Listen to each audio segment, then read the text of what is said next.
Magandang first Friday po sa inyong lahat. Good morning, good afternoon, and good evening to everyone.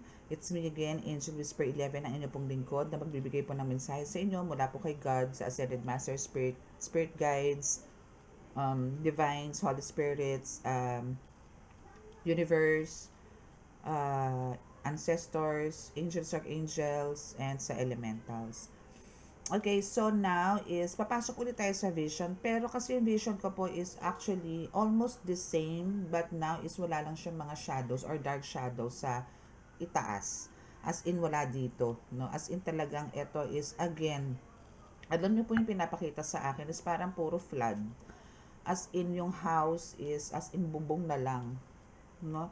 So parang alam niyo yon, mas maganda pong mas maging lagi tayong prepared no sa darating po ng mga bagyo. And please no, ako po ay umaasa po na kayo po ay nananalangin at manalangin po talaga tayo na wag pong lumihis no ang bagyo, kundi lusawin po no, malusaw po siya. Hihingi po natin yan kay God na malusaw po siya kasi po alam niyo po ang nakakaawa dito, like for example yung mga babies, mga senior, may mga talagang PWD na wala naman pong kakayanan para po kumilos o tumakbo no once na naandyan ng mga flash floods, mga ganon ano. So hoping po no na andito po tayo, magkapit-bisig po tayo para po sa uh, manalangin no para po sa paglusan ng mga ganito pong kalalakas na bagyo. Okay lang po yung ulan-ulan eh. Okay lang po siguro yung kaso po ngayon pagka nagkabagyo, alam niyo po yung signal number 1 natin ngayon, parang signal number 4 na noon. Grabe po ang bagyo ngayon ba. Hindi nakakatuwa. Na ang dati ganito lang siya. Ang mata niya na andito lang, isa lang lugar. Parang halimbawa kung Malabon lang, Malabon, Malabon hanggang siguro mga hanggang Bulacan, mga tipong ganon. Ngayon po hindi, grabe, parang buong ganito sakop niya. Nakakaloka, no? Okay. So, yun na po ang aking request, super requested kinember sa inyo, no? Para po sa atin naman po lahat, yun tayo naman po lahat na magbe-benefit nun. And that's, yung mga mahal din po natin sa buhay, especially po kung meron po tayong mga parents dyan na talagang, alam niyo yun, minsan, alam niyo po yun, mas worse yung mga nasa ospital, no? Yung mga ganong pangyayari. Yun po yung mahirap. Kaya po, yun po yung mas nakakaawa, no? So, yun pong prayers po is yun po yung way natin para to save them. Okay? So, pasensya na po kayo again sa nails ko. Alam nyo na pag Friday, nagre-ritual po ako. So, medyo dirty ang aking nails. And kailangan ko na pong mag-send ng message po sa inyo. Okay? So, now is, okay. So, gusto ko pong magpasalamat po dun sa lahat po na nag-avail, no? Humabol po ng mga orders nyo, amulets, mga oils, no? Refill ng oils, yan. By the way, papakita ko po sa inyo refill ng oil. Okay, so ito po yung refill natin, ano? So, ito po yung refill. So, ano naman po, sasalin nyo na lang po yan. Pero kung hindi po naiinip po kayo dyan, so pwede nyo rin man po siya i-open dito. Okay? So, ano po ba yung ano natin, aside from this, no, itong refill. So, instead of bibili po kayo ng mga ganito pa, no, this is 30 ml, that one is 60 ml. So, ito po yung pampagaan po ng buhay, no, which is for business, sa mga nag-apply po ng work, nag-apply pa abroad, mga ganyan, or mga cases, no. So, ito po is pampagood ng, good energy, no? Positive energy po siya. So, sasalinan nyo na lang po to. Hindi nyo na po kailangan pang bumili pa ng isa pang bottle. Okay? Also with this, ito po yung pangkalahatan talaga. Okay? Ito yung mga pangbaklas, kulam, barang, gayuma, yan. Okay? So, may mga instructions po ako dyan once you avail. Okay? So, let's start. Panginoong Diyos Ama, Panginoong Hesukristo, mahal na Birheng Maria, mahal na Santo Niño, pakibasbasan po ng napakalalakas sa kapangyarihan. Banal na dugo, banal na ngal, banal na spirito, ang mga cards ko po na ito para po makapaghatid ako ng mensahe sa kanila patungkol po sa visions na ibinigay niyo po sa akin kanina. Naway ito po ay maikwento ko sa kanila or maisalaysay ko sa kanila ng maayos ang visions po na ibinigay niyo sa akin. Maraming salamat po. At ako pinananalangin muli na kami po inyong patuloy na bigyan ng kaligtasan, ilayo sa anumang kapahamakan, disgrasya sa kuna at anong klase ng karamdaman na tukso. At bigyan po ng kagalingan ang lahat po ng may mga karamdaman sa spiritual. Maraming salamat po. Amen. Ganon din po sa physical, mental at emotional. Okay. Okay, so let's start. Let's start. Okay, so tingnan natin kung ano ang sasabihin sa atin ng Holy Spirit. Okay, so sa mga gusto pong magpabook ng reading and ng healing, magpagamot, magpabasa po ng ating baraha, sino po gusto magpagamot, andyan po sa description box ang aking contact details para po for appointment po, no? Especially po kung malalayo. Okay.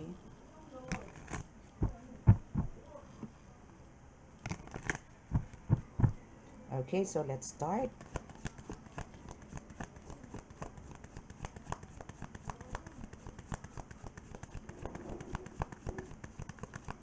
Let's start. Ano po ang first card?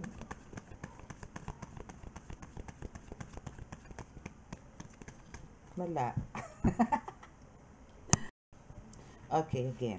Second time. Second. Okay,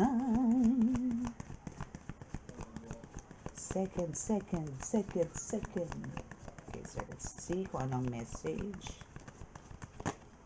Oh, diba? Super talsik. My goodness, kaya pala ayaw magsalita ng card ko. Kasi you have the ritual sacrifice. My goodness. Alam nyo kung yung vision na yon is parang ipapasok ko siya sa spiritual. Yes, possible, no? Na it's a ritual. Bakit? Kasi paulit-ulit no? Paulit-ulit yung binibigay sa akin na message. Andun nga lang yung minsan talagang may parang shadow sa taas or fog or clouds na i-consider na itim na nando doon. So parang andun yung nilulukuban kayo ng itim na kapangyarihan ng mga to. Now, since parang palagi or siguro sa isang linggo parang 4 na beses, 5 beses ko siya makita, no? So maybe for some of you is experiencing talagang alam mo yung same old story, no? So ang kailangan nyo lang po talaga dito, keep on praying, okay? Ako po talaga naniniwala sa ganyan dahil yan din naman po talaga ang ginawa ko. Talaga po nagdasal lang po ako ng taimtim and talagang sinurrender ko po talaga ang lahat. As in talagang pagsisisi po talaga. And sinurrender ko na rin po yung buhay ko kay God para po talaga tayo ay patawarin na rin sa ating mga pagkakasala dito. Okay?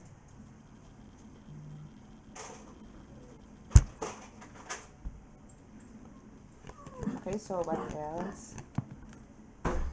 Yes, o see? Andito yung alam mo yon yung pangkabuhayan showcase mo. Pangkabuhayan showcase. I mean, yung pagkabuhayan mo, no? Or maybe shop mo, kung meron kang shop, your boutique, your negosyo, your tindahan, your sari-sari store, whatsoever, no? Is, andito yung, ito yung isa sa mga ito yung isa sa mga, kabuhayan mo, no? Ang tinitira niya, or binibigyan ka niya ng sakit ng ulo pagdating sa kabuhayan showcase. Yung mga tipong ganyan, no? Or kung ikaw isa talagang, parang ang tawag doon negosyante or hindi employee, no, na tipong andito yung meron ka naman lahat as in qualified ka naman doon sa promotion na yon or sa pwesto na sa position na yon, pero bakit ang tagal maaprubahan, isa na lang ang pipirma, hindi mapirmahan, no? Parang alam niyo yun, yung taong to talagang ayaw nito na maisa ka to para may mga pangarap mo sa buhay, no? But alam nyo, God knows, no? God is there, no? Para hindi na, naku, ewan ko ba? Ako utang-utang na rin dyan sa mga eksenang ganyan. Na parang alam nyo yon, yung mga umaatake po sa inyo. Again, di naman po to sa pangkalahatan, ano? Kung sino lang po yung makaka-resonate, especially po pagdating sa business and sa mga promotion sa trabaho, no? Ito is, parang hindi ko maintindihan kung bakit kailangan nilang, alam niyo po kasi kahit manalangin ka lang sa kapwa mo, no, is still kulang na rin po yan. Sinusumpa nyo na rin po kasi yan eh. So, andito po kasi yung hindi ba nila alam, or maybe talagang alam din nila, pero yun yung kaligayahan nila eh. Yung manumpa ng tao, mambuisit ng tao, yung mga ganon. Ay nako. Kasi hindi naman sila uunlad po dyan, my goodness. For some of you, yung mga ano, no, yung mga apartment, dorms, na nire-rent, pang ganyan.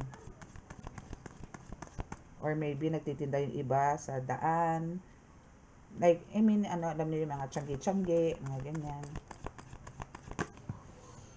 Okay, kasi ito namang ating, ano naman, ating channel is pangmasa naman po to, no?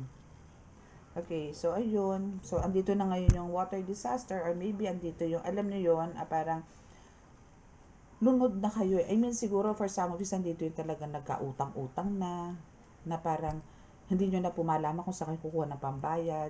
Or ando na yung for some of you, talaga nagtatago na. Maybe lumipat na ng location, patakbuhan na si Bombay. Mga tipong ganon. No? So, ang init. Teka lang. Pinagpapawisan ako. Okay, so yun.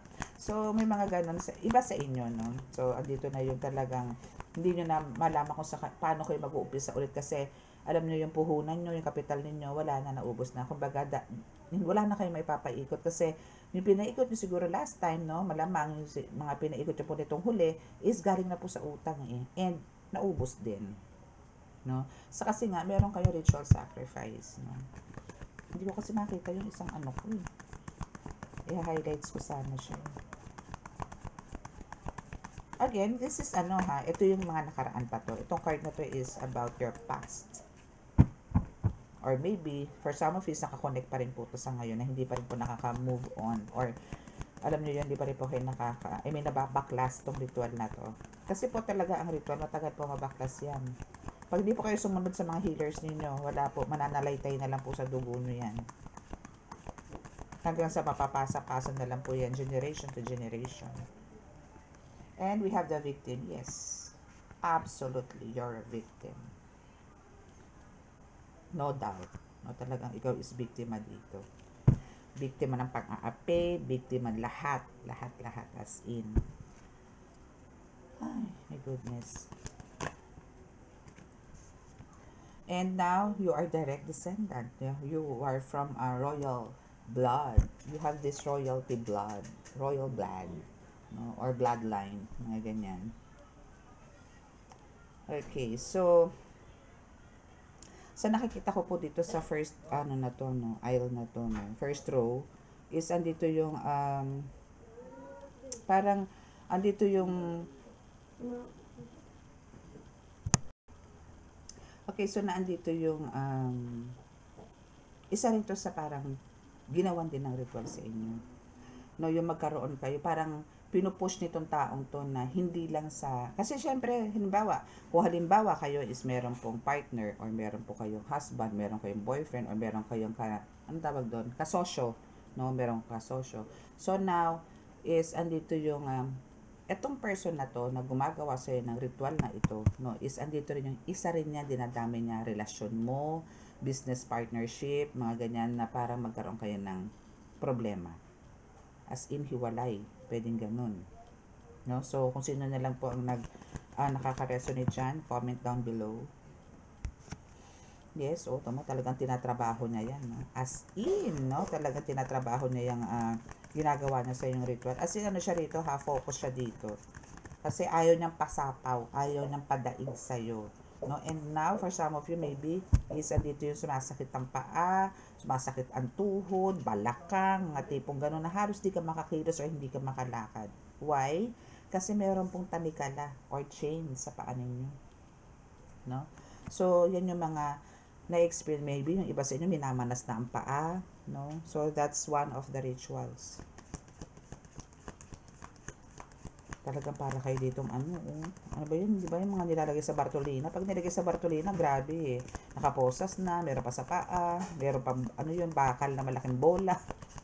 Grabe, torture. Okay. Oh, see?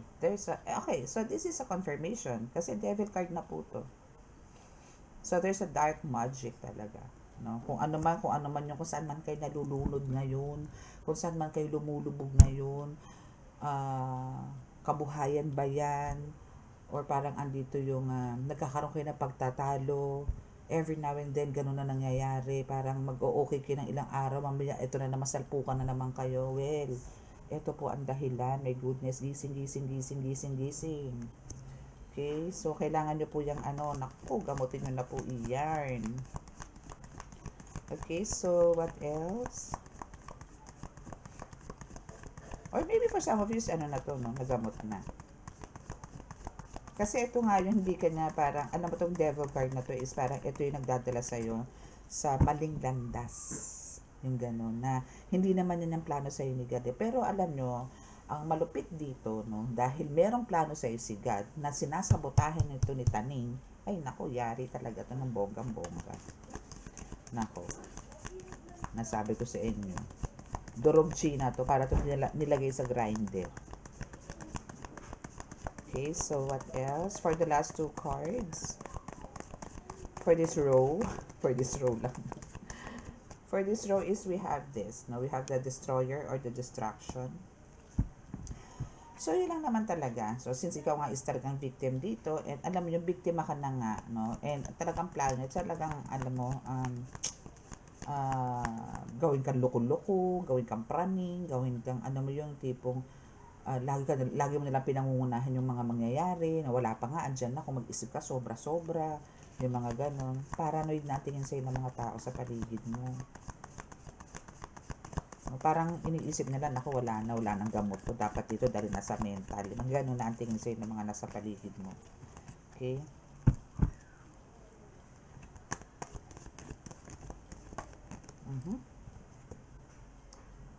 Oh, di ba? Ang malupit, manluloko pa to. Diba? Alam mo package siya, no? Ano na siya, maybe a ritualist, or maybe kung hindi man siya ritualist, pero dito yung nagpagawa siya sa isang ritualist, no? Or mangko, or andito yung talagang gumawa siya ng pamamaraan, ano, para alam mo yon, dinlangin ka, no? Deception is also here, no? And yun nga lang, na-expose na to sa'yo. Nalaman mo na talaga kung sino itong gumagawa sa'yo ng ritual sacrifice, and kung sino na pabagsak ng negosyo mo, sino ang dahilan ng pagkakalubog mo, na even sa sexual, issues, no? Like, sa partner mo, no, is nagkaroon kayo ng issue, no? So, package, ang galing nga. Alam mo yung to, parang kapitbahay mo lang. No? Kasi alam yung galawan mo nito eh, my goodness. Alam niya. Okay. Oh, so naandito ngayon yung no. Talagang parang ang gusto nito is kung ano yung meron ka, meron siya.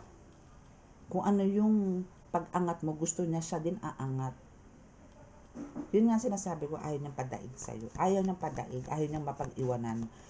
Basta ang gusto nito, gusto ko ako. Gusto ko ako ang power, ako ang angat. No? Parang tama na, ikaw na nga noong maliliit tayo, ikaw na nga noon eh. Hanggang ngayon ba naman, ikaw pa rin. Parang ganun. No? Alam niyo yung seros nito, bonggang-bongga. Sagad hanggang universe.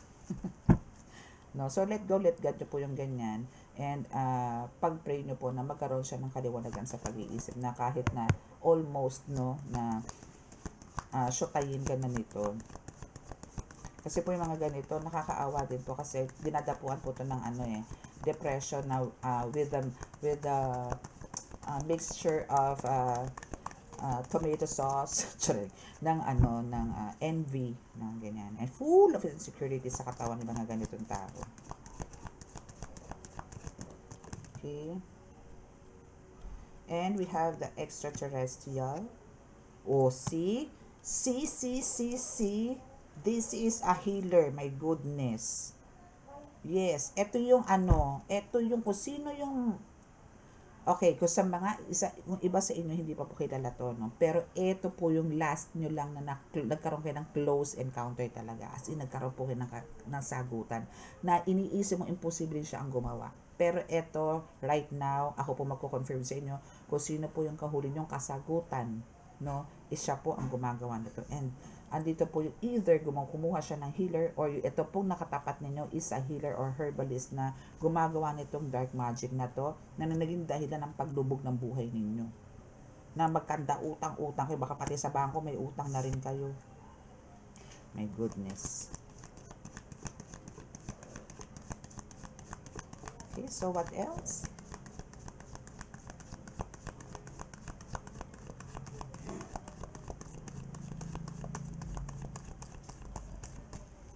Let's see kung ano pa.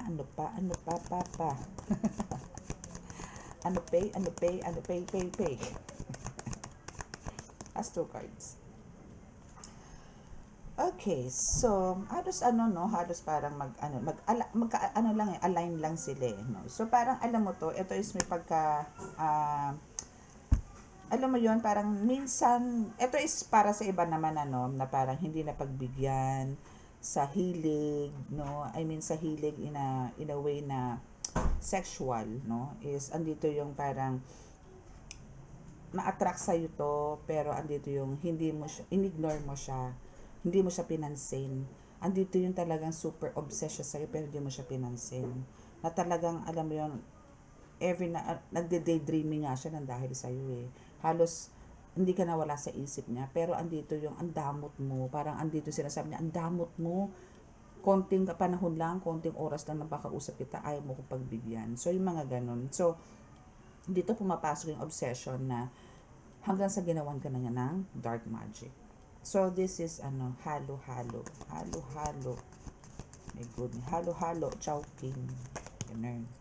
Now, no, dahil sa ganyang atake. Attack 11-11 on the clock. Make a wish.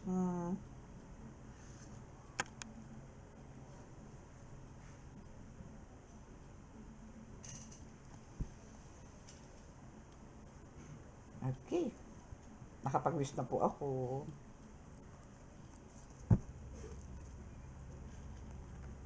Okay, so may plano siyang makipagbati sa'yo or makipag-ayos, no? Etong umaatake sa'yo na naka-enkwentro mo nga lang nito mga nakaraan.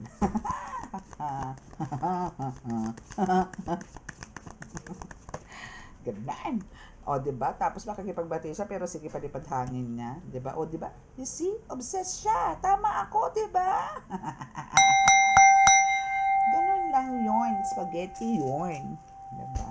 Ganun lang po yun. Talaga ang tindi ng obsession dito sa'yo. My goodness. Well. So, yan po yung reading natin ngayon, no? Kasi po, pag God the Tragedy, yun yung lingkod. Kasi mag-upload pa po ako, then I need to take a bath, actually. So, later, actually, yes, yun, okay naman yung reading natin. So, siguro yun yung nakikita ko rin, parang, alam nyo yung kaya may mga floods ako nakikita, maybe because of you, no? Ikaw, collective na talagang, lubog ngayon, as in talagang halos hirap kang umahon ngayon sa ngayon, no? So, okay. So, let's see kung ano yung, kuha lang po tayo na 5 cards dito. Let's see kung ano ng status mo talaga ngayon and sa future. Okay? Pero kukuha po tayo ng 5 VIP cards just for you, no? To confirm kung ano ba ang meron na kayo ngayon and sa mga susunod na araw. Okay? Kung ano po yung maging top of the deck, then yun po yung kunin natin. Kasi ang tagal po bumagsak nito, ay hindi pala. May bumagsak agad. Okay, so we have the end of cycle. O, diba? So, magiging okay na. Okay na. And look what's here. Good karma is on the way. O, diba?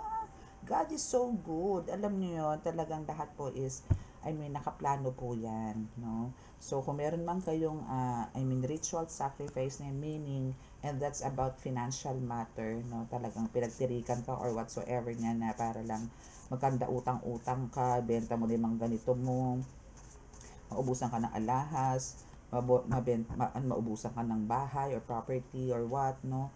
So, may ending naman yan. As in, mag-end naman yan. And we have the spiritual attack, which is talagang kinonfirm din yan sa isang card natin kanina, no? Para mapapahaba na naman ako dito, 5 cards lang po, please. 5 cards lang po, please. 5 cards. Okay, so let's see what's the 5 cards. Oops, oh, diba? Spiritual attack, tapos may backstab ka pa. Oh, backstab. Pero, may spirit guides ka na nag-guide sa'yo. So, sorry sa kanila. Kasi nga talaga, it is meant to happen na kailangan mag-end na yung cycle mo. And, ma-meet mo tong good karma. Okay, that's why ang spirit guides mo ang gagawa lahat ng way para itong spiritual attack na to is malusaw or better, maibalik sa pinanggalingan. Itong backstab na ito, normally talaga sa buhay po natin, talagang meron po yan. Kakambal po natin yan. Okay?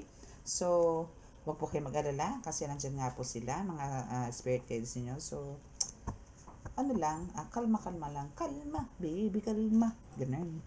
Okay? So, now, sa mga naka-resonate at gusto pong magpa-reading or magpabasa at magpagamot, nandiyan lang po sa aking description box ang aking contact details. So, paki-contact lang po siya. No? And, pag sa mga naka-resonate din po at hindi pa po nakaka-subscribe, please click the subscribe button, paki-like and share, and click the notification bell para update po tayo lagi sa reading. Okay, so now is close your eyes para po sa ating healing. Okay, para po gumaan-gaan naman po ang pakiramdam ninyo ngayon. Especially sa mga pagod, galing sa trabaho, ganyan. Okay? Okay, bow your heads.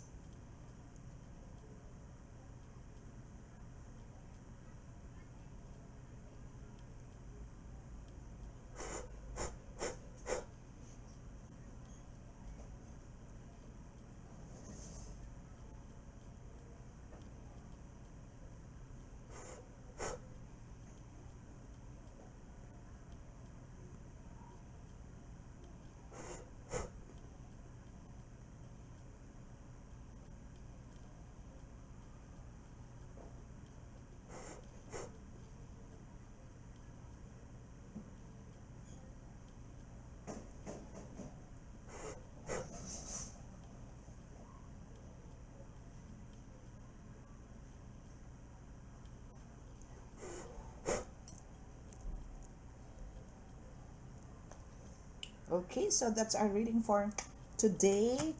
God bless us all and love, peace, and hope.